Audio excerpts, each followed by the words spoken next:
और भी तो भाई है यहाँ पे। रुको बेटा, रुक जाओ पगला, कपड़ा पहन ले। कपड़ा नहीं पहनते हो क्या?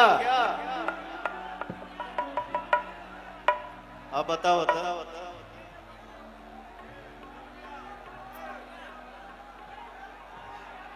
नहीं, ये तो प्यार है, ये सौभाग्य है बेटा।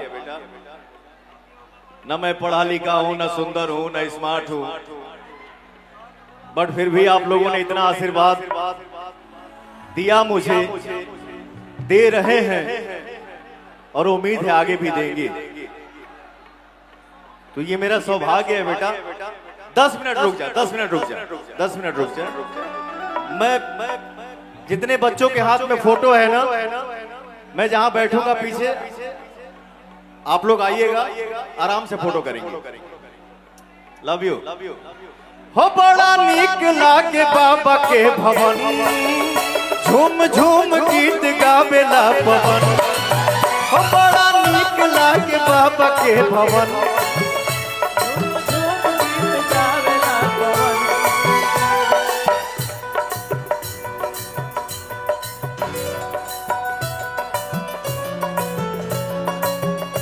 ओम नमः शिवाय के भजे, ओम नमः शिवाय के भजे, महादेव से ही खुश रहे मन। वो बड़ा नीक लागे बाबा के भवन।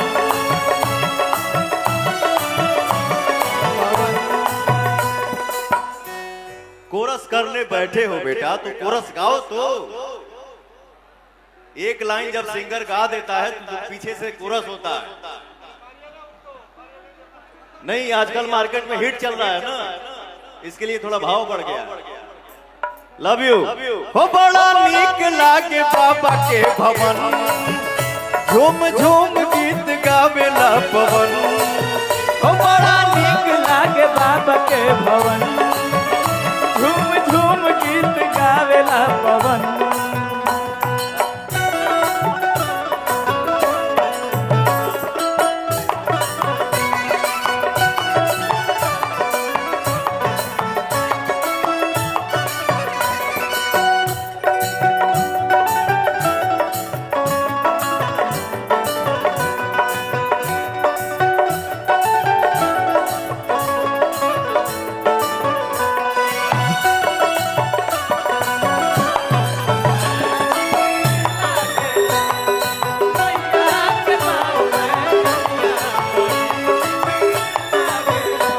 सुख खाती सुख राशि के तदेव को हरावे, महाकाल अविनाशी के जय जय मनावे। हो जे के भज रोज रघुनंदन, हो जे के भज रोज रघुनंदन। झूम झूम गीत गावेला पवन, बड़ा नीक लागे बाबा के भवन। झूम झूम गीत गावेला पवन, हो बड़ा नीक लागे बाबा के भवन। झूम झूम गीत गावेला पवन, हो बड़ा नीक लागे बाबा के भवन। झूम झूम गीत गावेला पवन। इसलिए बोलता हूं हर मंच पे एक बात कि भगवान बड़ी फुर्सत से, भगवान बड़ी फुर्सत से आप सबके बनौले बड़े। इस मंच पे आपके भाई के साथ साथ एक बहुत बड़ा स्टार इस मंच पे मौजूद है। उस स्टार का नाम है भोजपुरी का बिलियन स्टार, जिसका नाम है मेरा छोटा भाई, मेरा प्यारा भाई रितेश पांडे। एक जोरदार ताली हो जाए। ओ भैया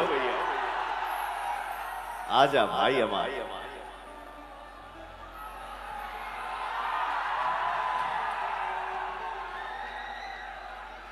मैं चाहूंगा कि कुछ भजन आप भी सुनाए हमारे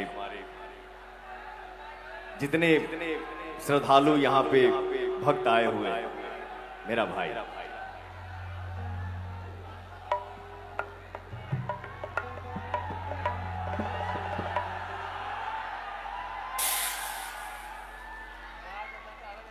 का हाल बा भैया लोग?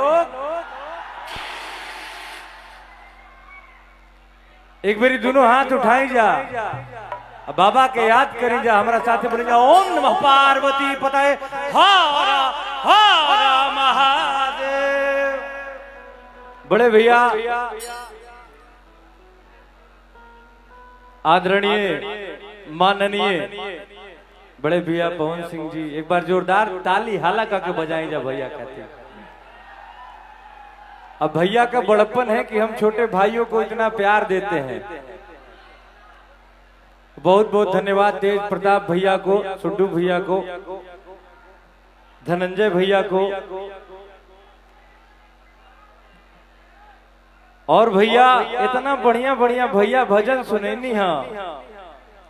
ये बताई जा कि रुआ सबके हम भजन तनी एगो सुमिरे वाला सुनाई कि नाचे वाला सुनाई? आए?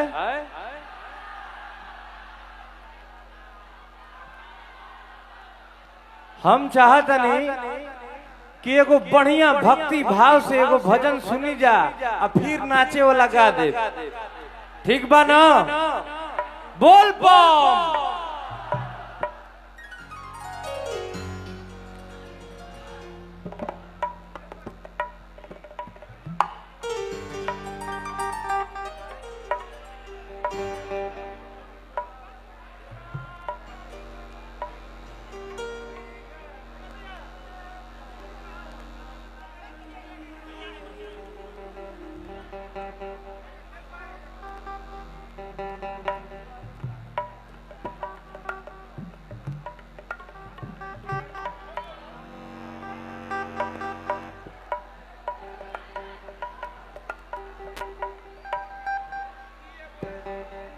आज हमारे बड़े भैया, मैं कई बार बोल चुका हूं कि बड़े भैया आदरणीय माननीय पवन सिंह जी हमारे गुरु द्रोण हैं और मैं उनका एकलव्य हूं।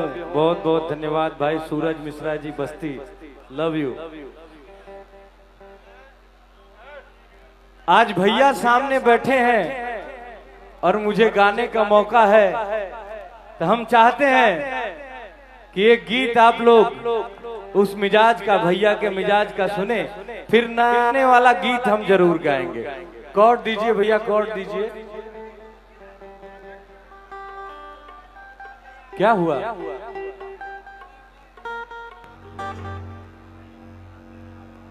भैया ये कीबोर्ड सही करिए, ये हमिंग बहुत ज्यादा हो रहा है।